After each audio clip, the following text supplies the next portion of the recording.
They thought Father's Day would break me, but that night, survival became my strength. What do you do when the people who should love you the most become your greatest nightmare? My father and stepbrother tried to destroy me, but my mother risked everything to save me. Sometimes blood doesn't make you family. Sometimes blood tries to kill you. I will never forget that Father's Day.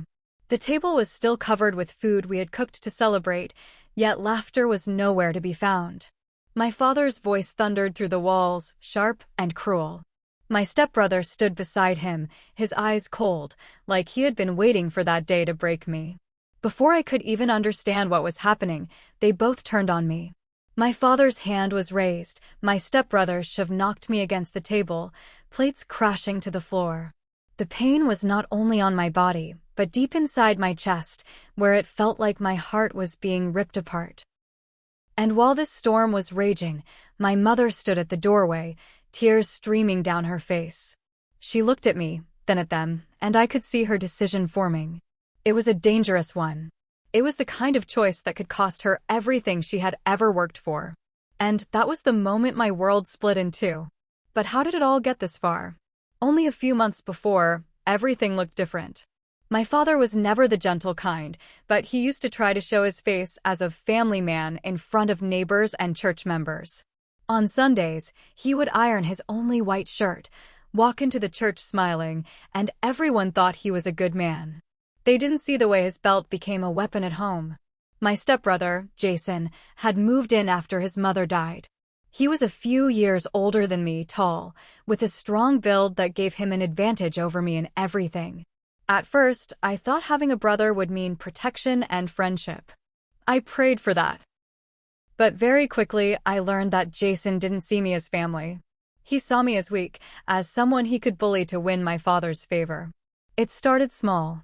He would hide my school books, lock me out of the house when everyone else was inside, laugh when I tripped or cried. My father would watch, and instead of correcting him, he would say, "Good. Toughen her up." My mother, on the other hand, would whisper to me at night, "Stay strong, my child. Don't answer them back. I'm here." Those words kept me alive. But the more Jason tormented me, the more Father encouraged it. My mother tried to step in sometimes, but every time she did, Father would snap at her, "Stay out of this, woman. Don't spoil the boy." My mother was trapped between protecting me and keeping peace with a man who knew no peace. Then came Father's Day. My mother wanted to keep it simple, but Father insisted on a celebration. He invited neighbors, bought drinks, and ordered us to prepare a feast. We worked all day. My mother sweating over the fire, me running around to make sure everything was ready, Jason mocking me at every chance. I knew it would end badly, but I didn't know how badly. When the neighbors finally left and the house grew quiet, Father's mood changed. He sat in his chair, staring at me like I was the reason for all his disappointments. Jason leaned against the wall, smirking, waiting for his cue. Then the shouting started. Father accused me of not respecting him, of not serving him properly at the table, of being ungrateful. Jason added fuel, saying I had rolled my eyes at Father earlier. None of it was true, but in that house, truth never mattered. What mattered was who had the power to speak, and it was never me. The slap came so fast it knocked the breath out of me. Jason followed, shoving me so hard that I stumbled into the edge of the table. Plates fell and shattered on the ground, my hand cut as I tried to catch myself. My ears rang, my body trembled, but what hurt the most was seeing the two of them united in their cruelty. And then I saw my mother at the doorway. She wasn't just crying, she was shaking, like a fire was burning inside her. She clenched her hands together as if holding herself back. Her lips moved silently, as though she was praying, but her eyes told me something else. She was about to do something dangerous. The air in the room grew heavy. My father didn't notice her yet. Jason didn't either. But I did. I saw her eyes, and I knew. My mother was ready to risk everything. And just as my father raised his belt to strike again, the belt hung in the air, my father's hand gripping it tight, his face twisted with rage. My heart raced so fast I thought it would leap out of my chest. Jason's laugh cut through the silence, sharp and cruel, like music to my father's anger. And then my mother moved. "Stop," she screamed, her voice louder than I had ever heard it. She ran forward and grabbed the belt midair. The sound of the leather snapping against her hand made me flinch. Father froze for a second, shocked that she dared to interfere. Jason's smirk disappeared. My mother stood tall, tears still streaming down her face, but her voice did not shake. "If you touch her again," she said, breathing hard, "I swear I will do something you'll regret." The room fell silent. My father's eyes narrowed, his chest rising and falling like a lion ready to strike. For the first time, I saw fear in Jason's eyes, not fear of father, but of my mother. She had crossed a line that women in our house were never supposed to cross. Father ripped the belt from her grip and threw it to the ground. "You dare raise your voice at me in my house," he growled. But my mother did not back down. She reached for me, pulled me into her arms, and held me close. I could feel her heartbeat, fast and trembling, but her arms were strong. She whispered in my ear, "It's okay. I won't let them break you." That night, nothing more happened. Father stormed out of the house, Jason following behind like a shadow. My mother locked the door and sat by me all night, her hand never leaving mine. She didn't sleep, and neither did I. The next morning, life pretended to return to normal. Father acted as if nothing had happened, as if he hadn't nearly beaten me to the ground. He went to work, Jason to school, and neighbors passed by, greeting us with smiles. But something had changed in my mother's eyes. She was quiet, thoughtful, like someone planning an escape route in her mind.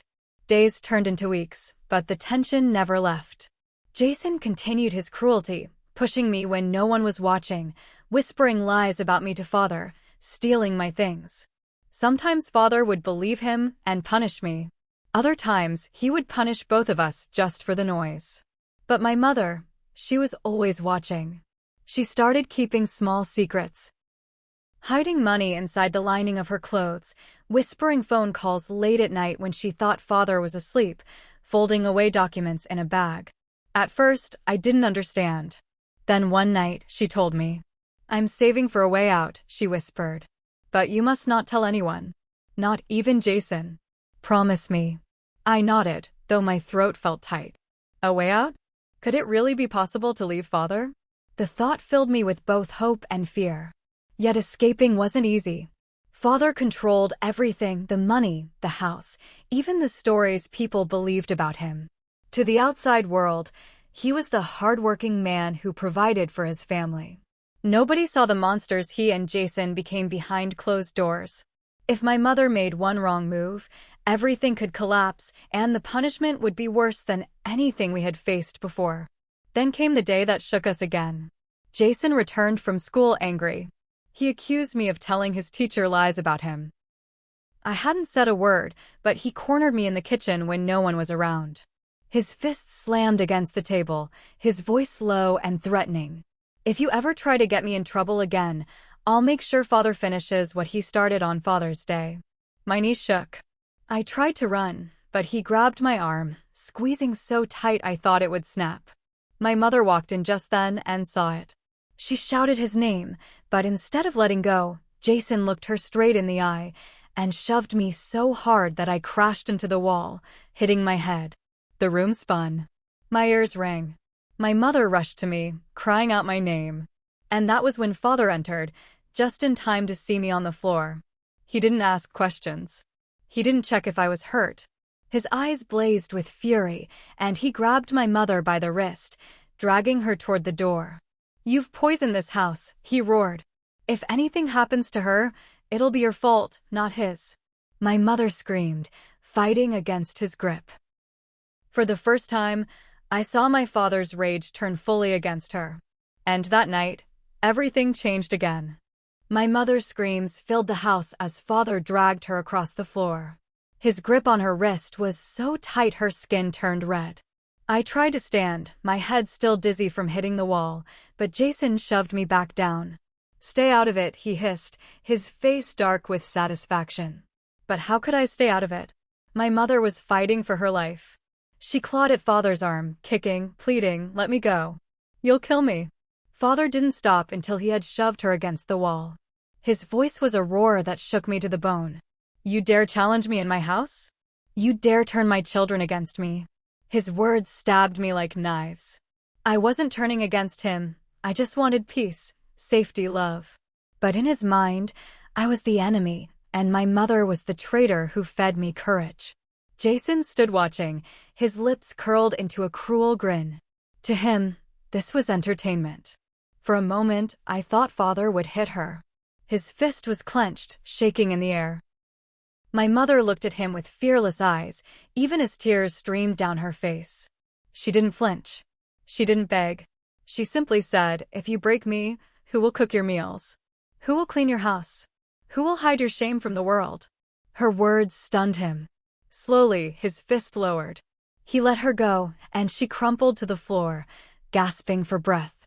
That night, the house was silent. No one spoke at dinner. Jason chewed loudly, smirking every time he caught my eye. Father ate in heavy silence, and my mother barely touched her food. When darkness fell and father snored in his room, my mother came to me. Her wrist was swollen, her face pale. She sat on the edge of my bed, holding my hand. I can't let this go on, she whispered. If I don't do something soon, he'll destroy us both. What will you do? I asked, my voice shaking. She looked toward the door, making sure no one was listening. I have a plan. But it's dangerous. If he finds out, we won't survive. Her words scared me, but they also filled me with a strange hope. Maybe there really was a way out. Days passed. I noticed Mother sneaking out early in the mornings, returning before Father woke up. She said she was buying food, but I knew there was more. I wanted to ask, but she always shook her head, warning me with her eyes to stay quiet. Jason grew suspicious too. One evening, as I washed dishes, he leaned close and whispered, "She's hiding something. And when I find out what, you'll regret it." Fear clawed at my chest. I knew Jason would do anything to stay in Father's favor, even if it meant betraying my mother. The tension in the house grew heavier each day. Father drank more. Jason followed him everywhere like a loyal dog. And my mother, she kept her secrets close, her eyes dark with worry. Then came the night everything exploded again. I woke to the sound of shouting. Father's voice, booming and furious. My mother's voice, desperate but strong. I rushed to the living room and froze. On the table lay a small leather bag, my mother's hidden bag. Inside were documents, money, and clothes. Father had found it. He held it in one hand, shaking it in her face. What is this? You planning to run away? You think you can take my child and disgrace me? My mother stood firm, though her hands trembled. Yes, she said. I'd rather live on the streets than die in this house. Jason gasped, his eyes wide with shock. I felt my knees weaken. She had said it out loud. She had defied him openly. Father's face turned red with rage. He dropped the bag, raised his hand. And this time, he didn't hesitate. Father's hand came down with a force that made the walls tremble. The sound of the slap cracked through the air like a whip. My mother staggered back, her cheek burning red, but she did not fall. She stood there, her chest rising and falling, her eyes locked on his. You can break my body, she said, her voice shaking but strong, but you will never break my will. Father's rage deepened. He grabbed the leather bag and tore it open, scattering money and papers across the floor. You think you can leave me? You think you can shame me before the world? Over my dead body. Jason hovered in the corner, stunned by what he was witnessing. For the first time, his smirk was gone. He had never seen anyone stand up to Father like this, not even him. I wanted to run to my mother, to shield her, but fear pinned me to the ground. My heart pounded so loud it drowned out my thoughts. Father raised his hand again, but this time my mother caught his wrist midair. Her voice was low, filled with fire. Touch me again, and you'll regret it. The room froze. Never in my life had I seen anyone challenge him like that. My father, the man who terrified everyone, stood there shocked that a woman, his own wife, would dare resist him. For a long, heavy moment, no one moved. Then he shoved her away and stormed out of the house, slamming the door so hard the walls shook. Jason followed quickly, but not before giving me a glare that promised trouble. The house fell silent. My mother collapsed to her knees, shaking, holding her swollen cheek. I rushed to her, wrapping my arms around her. She held me tight, whispering, "We can't wait any longer. We must leave. Soon." For the next few days, she moved carefully, speaking little, her eyes always on Father. But I noticed she started hiding things in new places, money tucked into the seams of curtains, clothes wrapped in old blankets. She was preparing, but this time more cautiously. Jason grew restless. He began watching her more closely, following her into the kitchen, hovering near the room when she thought she was alone. One night, he cornered me and whispered, "I know she's still hiding something. I'll find it. And when I do, both of you will pay." His words sent chills down my spine. I tried to warn my mother, but she only squeezed my hand and said, "Let him watch. Let him think he's smart. The real plan is bigger than he knows." Her confidence scared me as much as it comforted me. What if she miscalculated? What if Father discovered her again? Then came the evening that changed everything once more. Father returned home drunk, his steps heavy, his voice slurred. Jason helped him inside, laughing nervously, trying to keep him steady. But instead of heading to bed, Father collapsed in the living room, his eyes bloodshot, his breath thick with alcohol. He called my mother over. She hesitated, but went, her face calm though I could see her hands trembling. "Woman," he slurred, pointing a shaky finger at her, "you belong to me. You will never leave. If you try, I'll drag you back even from the grave." Then his eyes rolled back, and he collapsed on the floor, unconscious. Jason looked at him, then at us. His face twisted into something dark. "You heard him," he said coldly. "If you ever try to leave, I'll make sure he keeps his promise, even if it kills me to do it." The room went silent.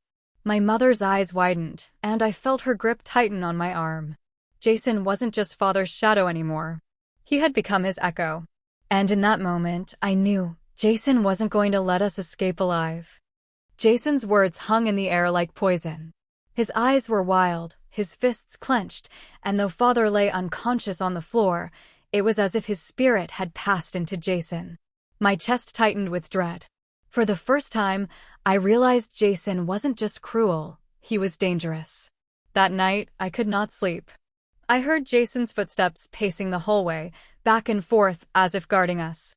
My mother sat by the window, her face pale, but her eyes burning with determination. She whispered without looking at me, "Tomorrow, we make our move. No more waiting. Tomorrow." My voice shook. "But how?" She turned to me, her swollen cheek glowing faintly in the moonlight. "I've arranged something. A friend will help us. But we must be ready to run at dawn." Hope flickered in my heart, but fear quickly smothered it. What if Jason discovered the plan? What if Father woke before we were gone? The questions chased each other in my mind until sleep finally pulled me under. At dawn, my mother shook me awake. Her bag was packed, documents hidden in her blouse, money tucked deep into her shoes. She pressed a finger to her lips. "Quiet," she whispered. "One sound, and it's over." We tiptoed through the house. Father was still passed out on the floor, snoring heavily, the smell of alcohol thick around him. But Jason was awake. He sat in the kitchen, eyes bloodshot, staring at us like he had been waiting all night. "Going somewhere?" he asked coldly. My stomach dropped. My mother's grip on my hand tightened. "Step aside, Jason," she said firmly. "This doesn't concern you." "Oh, but it does," he sneered. "Father said you'll never leave. And I'm not letting you shame him.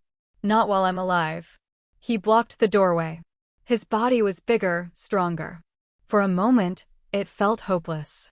But then, something happened I never expected. My mother reached into her bag and pulled out a small object. It was an old kitchen knife, wrapped in cloth. She had been carrying it all along. Her hand trembled, but her voice was steel. "Move, Jason," she warned. "Or I will do what I must." The kitchen went silent. Jason's eyes widened in shock.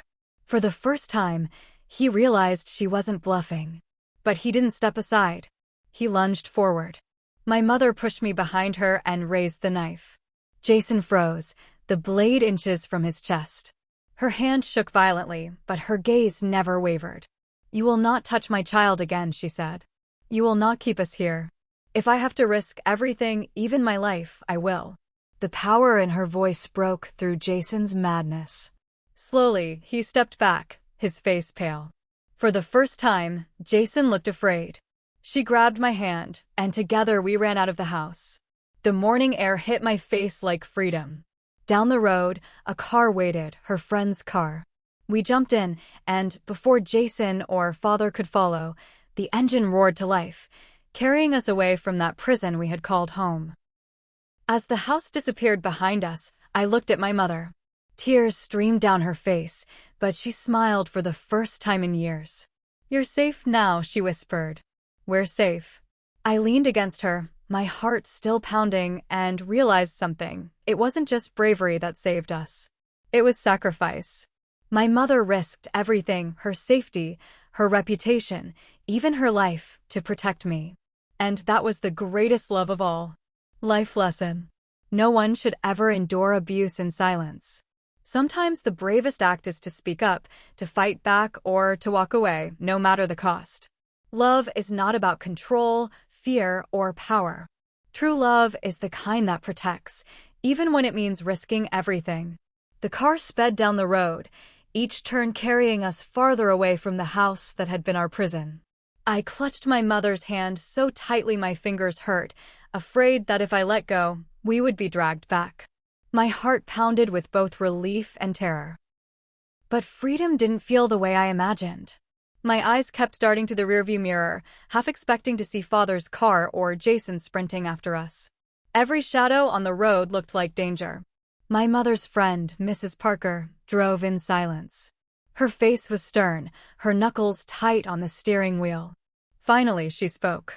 "I can take you to my sister's place for a few nights, but you can't stay there forever. He'll come looking." Her words stabbed me with fresh fear.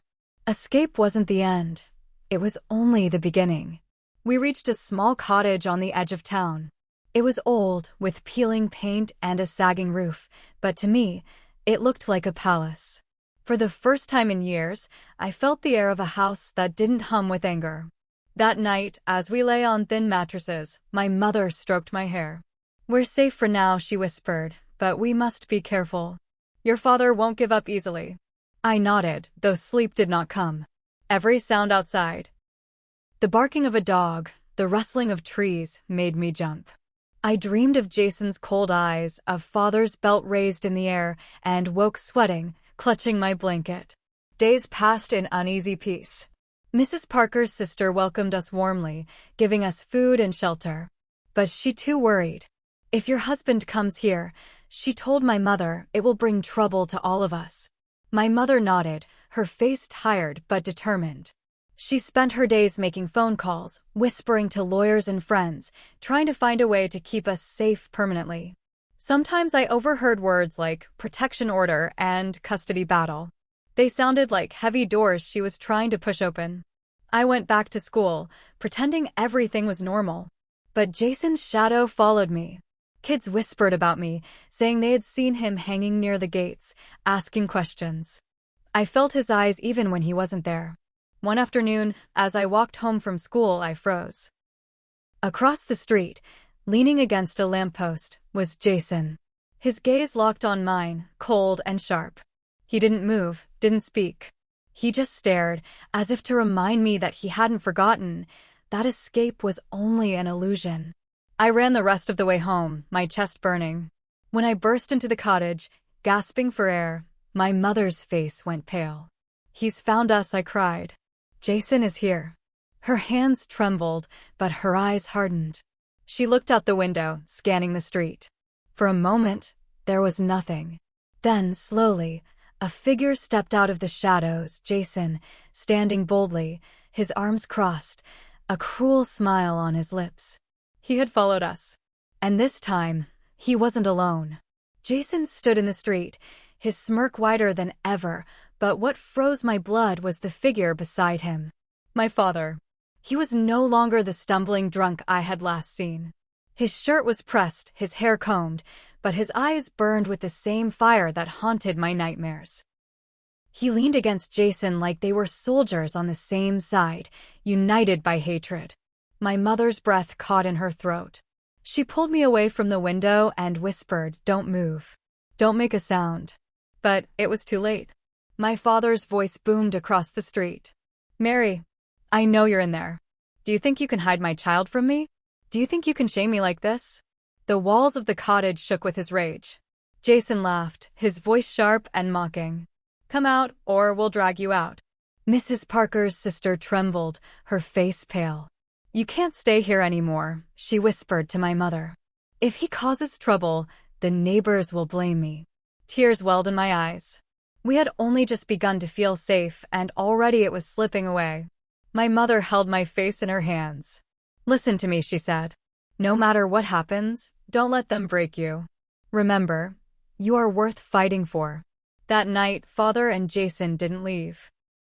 They camped outside, their shadows flickering through the curtains as they smoked and whispered. Every creak of the floorboards made me jump.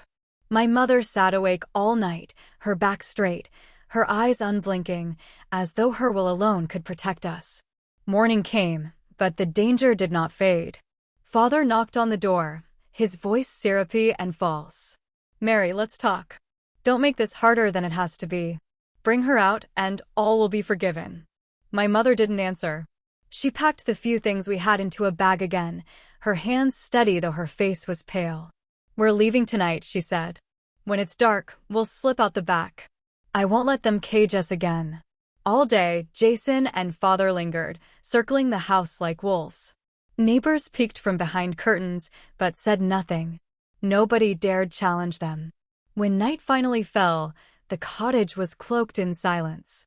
My mother took my hand, whispering, "Stay close. Don't look back." We crept through the kitchen, slipping out the back door into the shadows. My heart hammered as we moved quickly down the narrow alley. For a moment, it felt like we had escaped. The night was deep, the air cool, and freedom stretched ahead like a secret path. But then a voice sliced through the darkness. "Going somewhere?" We froze. Jason stepped out from the shadows, a cruel grin on his face. And behind him, Father emerged, blocking the only exit. This time, there was no house to shield us. No neighbors to hear us. No walls to hide behind. We were trapped. The alley was silent except for the pounding of my heart. Jason's grin glowed in the moonlight, and Father's shadow loomed larger than life. We were caught, trapped like birds in a cage. "Thought you could run?" Father's voice was low, dangerous, each word dripping with venom. "You are mine, both of you. You'll never escape me." My mother pushed me behind her, her back straight, her eyes blazing. "You may call us yours," she said, her voice firm, "but we are not your property." "Not anymore." Jason barked out a laugh. "Listen to her, talking like a hero. You've forgotten your place, woman. Let's remind you." He took a step forward. My mother's hand slipped into her bag, pulling out the same knife she had carried before. The blade trembled in her grip, but her eyes didn't waver. "Stay back," she warned. For a moment, Father hesitated. His gaze locked on the knife, and I saw something flicker in his eyes, fear or maybe respect. But Jason only sneered, stepping closer. "You won't use it," he said coldly. "You don't have the courage." Jason lunged. My mother swung the knife, not to kill, but to protect. The blade sliced across his arm. He cried out, stumbling back, clutching his bleeding skin. The sight of his blood filled the alley with silence. My father's face twisted with fury, not at Jason's wound, but at the defiance in my mother's eyes. "You dare," he roared, his voice echoing through the night. He rushed forward, grabbing my mother by the wrist, slamming her against the wall.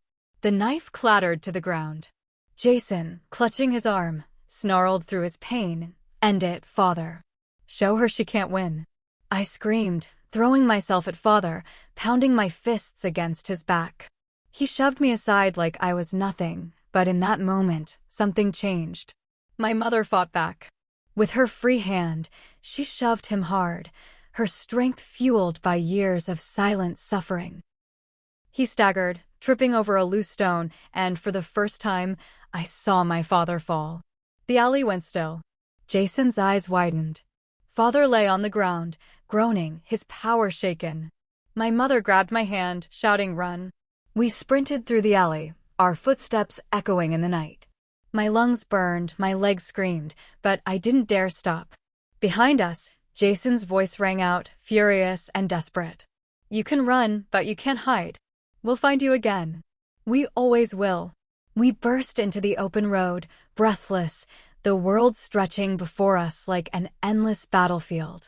My mother's grip was strong, but her eyes were filled with dread.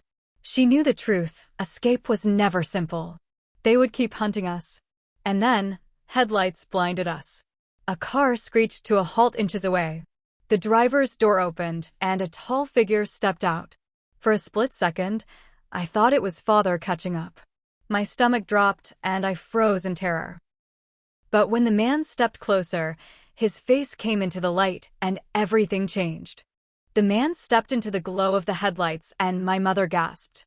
"Michael," she whispered. It was my uncle, her younger brother, the one she hadn't spoken to in years. He looked older than I remembered, his face lined with grief and sleepless nights, but his eyes were still sharp. "What are you doing out here at this hour?" he asked, scanning us with suspicion before softening as he noticed our ragged clothes and trembling hands. "Mary, what's happening?" Before my mother could answer, Jason's voice echoed down the alley behind us. "There they are." My uncle's head snapped toward the sound.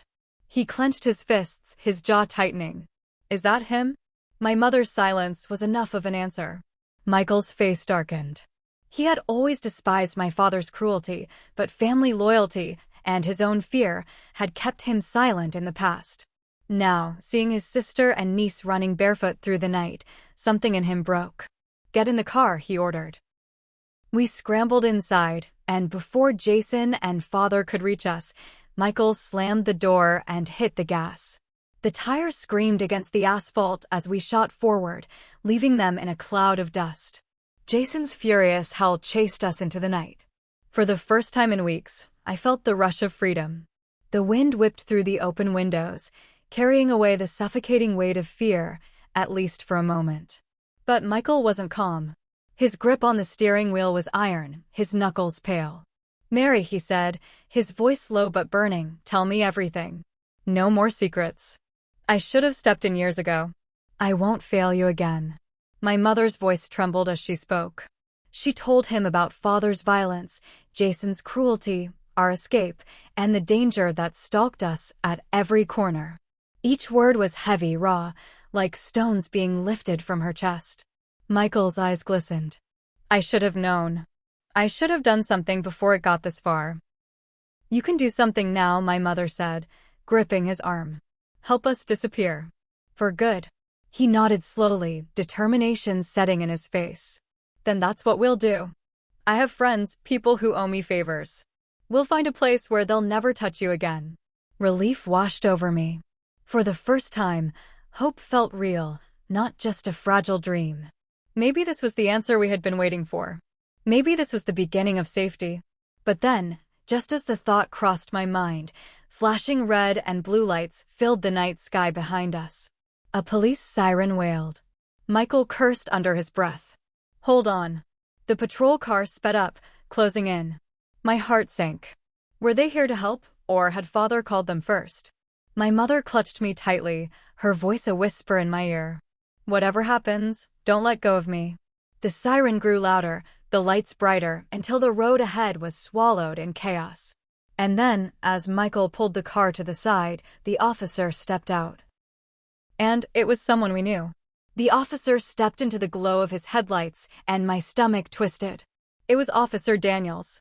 He wasn't just any officer, he was Father's old drinking companion. I remembered his face from nights when he sat in our living room, laughing loudly, pretending not to notice the bruises on my mother's arms. Mother's fingers dug into my hand like claws. Her lips trembled, but her eyes stayed locked on the man outside. "Not him," she whispered. "Anyone but him." Michael muttered a curse. "Stay quiet. Let me handle this." Officer Daniels tapped on the driver's window with the side of his flashlight. His smile didn't reach his eyes. Evening, Michael. Running errands with your sister at this hour? Looks suspicious. Michael rolled the window down halfway, his voice tight but calm. We were just heading home. No trouble here.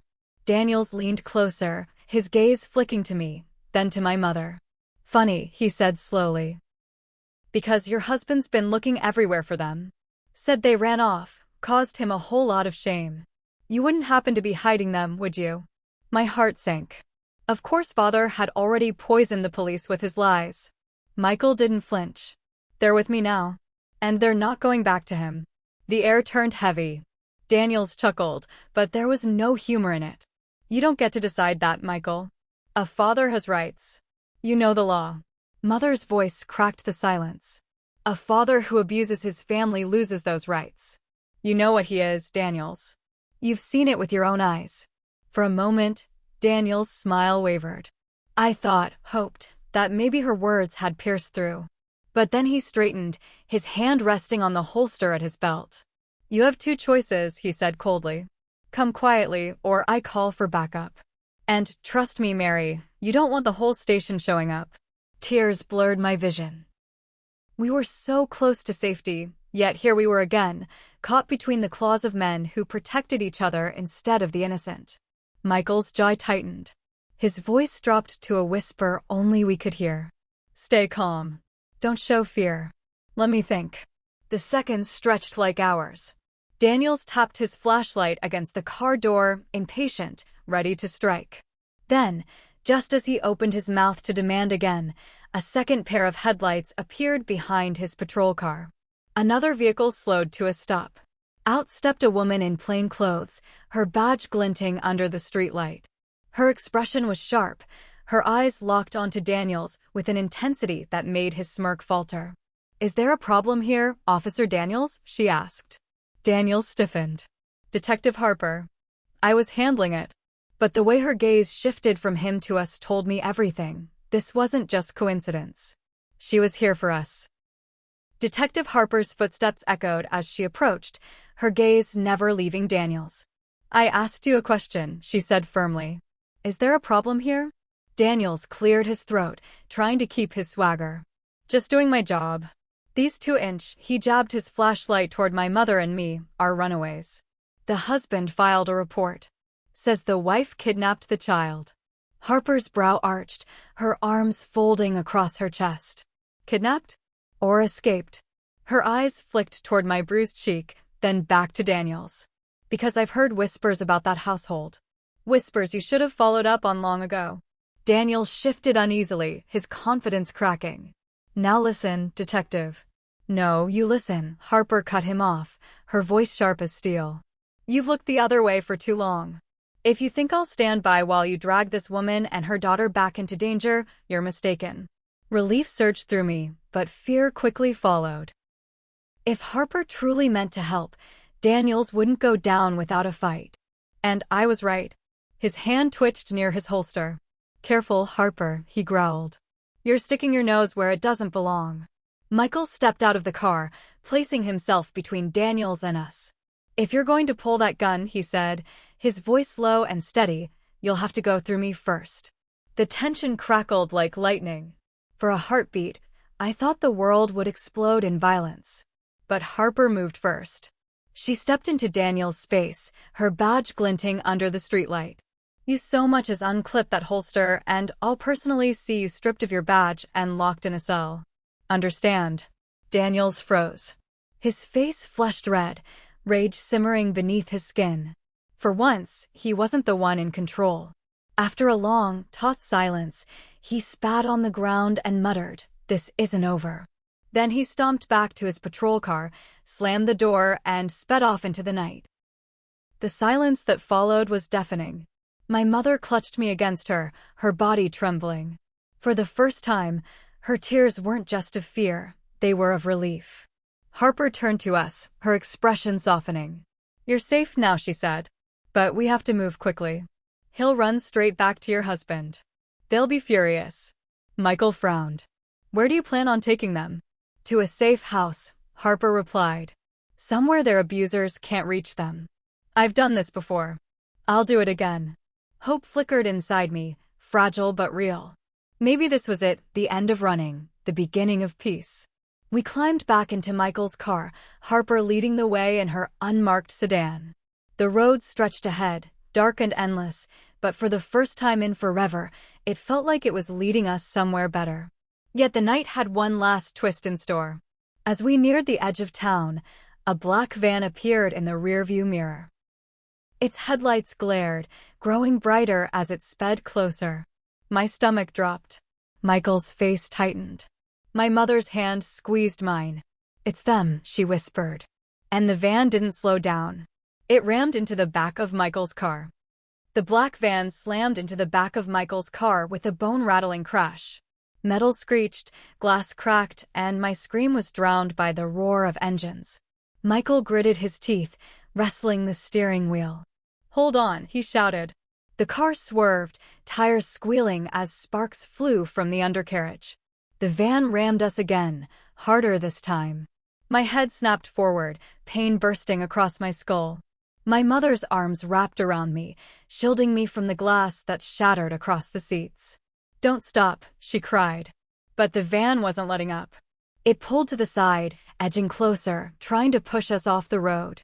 Through the cracked rear window, I saw them, Jason in the passenger seat, grinning wildly despite the bandage on his arm, and Father behind the wheel, his eyes burning with hatred. "Give it up," Jason shouted through the open window, his voice carried by the wind. "You can't run from blood." Michael slammed the accelerator, the engine screaming as we shot forward. But the van stayed with us, weaving like a predator hunting its prey. Ahead, Detective Harper's car swerved, slowing just enough to pull behind us. She flicked on her siren, the red and blue lights cutting through the night like fire. Jason cursed, pounding the side of the van. "Ignore her. Keep going." The van rammed us again, and this time the back bumper tore loose, scraping the asphalt with sparks. Our car fishtailed, the world spinning. My mother screamed my name as Michael fought the wheel with everything he had. For a terrifying moment, I thought we were going to flip. But somehow he steadied the car, his arms trembling with the effort. "Hang on," Harper's voice rang through a loudspeaker. "Pull over now or I'll end this." But Father only laughed, his deep voice booming into the night. "You won't stop me. She's mine." The van swerved again, this time ramming Harper's car instead. Her headlights dipped as she swerved off the shoulder, dirt and gravel spraying into the night. "No," my mother cried, clutching the dashboard. It was now just us and them. Michael's knuckles turned white on the wheel. "I can't outrun them forever. We need another way." Up ahead, the road split into two. One path led deeper into the woods, the other toward the city lights in the distance. Michael's eyes darted between them, sweat dripping down his face. "Which way?" he shouted. The van was gaining. Father's voice thundered through the night again. "You can't hide. You belong to me." And just as Michael swerved toward the woods, a massive bang split the night. The back tire exploded. Sparks flew as the car veered out of control. We were spinning. And then everything went black. The world spun into chaos. Metal shrieked, glass shattered, and then silence. I opened my eyes to smoke filling the car, the air heavy with the stench of burning rubber. My ears rang so loudly I could barely hear my own gasps for air. My body ached, every inch bruised, but I was alive. "Mom?" I croaked, choking on smoke. Beside me, my mother stirred, blood trickling from a cut on her forehead. She reached for me, her hand trembling, but steady enough to hold mine. I'm here, baby." Michael groaned from the driver's seat, trying to push the deflated airbag away from his chest. His face was pale, blood dripping from a gash above his eyebrow, but his eyes were open. "We need to move," he rasped. Before the sound of heavy boots thudding against the asphalt cut him off. Jason's laugh pierced through the smoke. Well, look at you. Thought you could run forever." The passenger door wrenched open, metal groaning. Jason loomed above me, his grin twisted despite the bandages wrapped tight around his arm. "Get out," he sneered, grabbing my wrist. "Don't touch her," my mother screamed, lunging forward. She clawed at his arm, but her strength was fading. Jason shoved her back against the seat with a cruel laugh. Father's shadow filled the driver's side. He yanked Michael out of the car and threw him onto the road like a rag doll. Michael groaned, rolling onto his side, clutching his ribs. Father's voice was low, filled with rage. "You think you can steal what's mine, brother-in-law? You think you can protect them from me?" Michael spat blood, his eyes blazing despite the pain. "You'll never own them again." Father's boot slammed into his side, silencing him with a sickening crack. "Stop it," I cried, thrashing against Jason's grip. "Leave him alone." Jason's grip tightened, his nails digging into my skin. "You should be thanking us. Family belongs together. And we're taking you home." My mother clawed at the seatbelt, finally tearing herself free. She lunged again, this time grabbing the knife Michael had carried in the car door pocket. She pressed it against Jason's throat, her hand shaking but deadly serious. "Let her go," she hissed. "Or I swear, Jason, you'll never laugh again." Jason froze. For once, the smugness slipped from his face. His eyes flickered with real fear. Father turned, his voice a thunderous roar. "Mary, put that down. Don't you dare raise a hand against my son." But she didn't lower the blade. Her body shook, her face streaked with blood and tears, yet her eyes were steady. For the first time, she wasn't begging. She was commanding. Jason's grip loosened. My wrist slipped free. My mother shoved him back, the knife pressing harder against his skin. "Take one more step, John," she spat at my father, "and I'll spill his blood right here." The night held its breath. Then, headlights cut through the smoke. Detective Harper's car screeched to a halt, siren wailing. She jumped out, her gun already drawn, her voice slicing through the tension. "Drop him. Step away, all of you." Jason's eyes darted toward his father, looking for direction. Father's fists clenched, his body coiled like a spring. And in that charged silence, I knew someone was about to make a deadly move. Detective Harper's voice thundered through the smoke. "Drop the knife, Mary. Step back from him." My mother's arm trembled, the blade still pressed against Jason's throat. Her eyes flicked to Harper, then back to my father, who stood coiled like a snake ready to strike. "Don't you dare," Father growled. "Mary, if you put that knife down, you're dead. You hear me? Dead." Jason whimpered now, his arrogance gone. A thin line of blood traced his neck where the blade pressed too tightly. "I can't," my mother whispered, her voice cracking. "If I let go, we're finished." Harper's eyes softened. "I know you're scared. But listen to me. If you spill his blood now, it's your word against theirs. The system will twist it, and they'll use it to drag you down. Let me handle this." Father barked a laugh. "Handle it? You think the law's going to protect her? The law is mine." He stepped closer, his hand twitching near his belt. "I'll take back what's mine tonight." Harper swung her gun toward him. "One more step and I drop you, John." The air crackled with tension. My chest heaved, my little fists balled tight, my whole world spinning. Every second stretched into forever. And then it happened. Jason twisted suddenly, slamming his elbow into my mother's ribs. The knife clattered to the ground. He lunged for me, his hand closing around my arm. "Got you," he snarled. "No," my mother screamed, diving after him. Father rushed forward at the same moment, his arm swinging like a club toward Harper. Her gun fired, a deafening crack that lit up the night. Father roared, stumbling, clutching his shoulder as blood sprayed across the asphalt. Jason dragged me back, using me as a shield. His face was wild, desperate. "Nobody move, or she dies," he shouted, pressing his arm across my neck. My lungs burned, my vision blurring as his grip tightened. "Jason!" Father bellowed, blood dripping from his shoulder. "Don't let her go. She's the only thing keeping us together." Harper aimed carefully, her gun steady. "Release the child, Jason. This is your last warning." Jason's eyes darted between his father, my mother, and Harper. Sweat poured down his face. His grip shook, not from weakness, but from the weight of a choice he couldn't handle. For a moment, I thought he would give in, that he would let me go. But then he screamed, a raw, animal sound, and pressed tighter. If I can't have her, nobody can. And that's when the second gunshot tore through the night. The gunshot echoed through the night, sharp and final. Jason's grip on my throat loosened. His eyes went wide, his mouth opening in a silent gasp. Blood blossomed across his chest. He staggered, his arms falling limp, and I stumbled free into my mother's embrace. He collapsed onto the asphalt, his body twitching once before going still. For a heartbeat, the world froze. Even Father's rage-filled shouts died in the air as he stared at his fallen son. Jason, he whispered, his voice breaking for the first time. My boy. But Harper didn't lower her gun. Her voice was cold, steady. He gave me no choice. Father's grief twisted into fury. You'll pay for this, he roared, lunging toward her despite the blood pouring from his shoulder.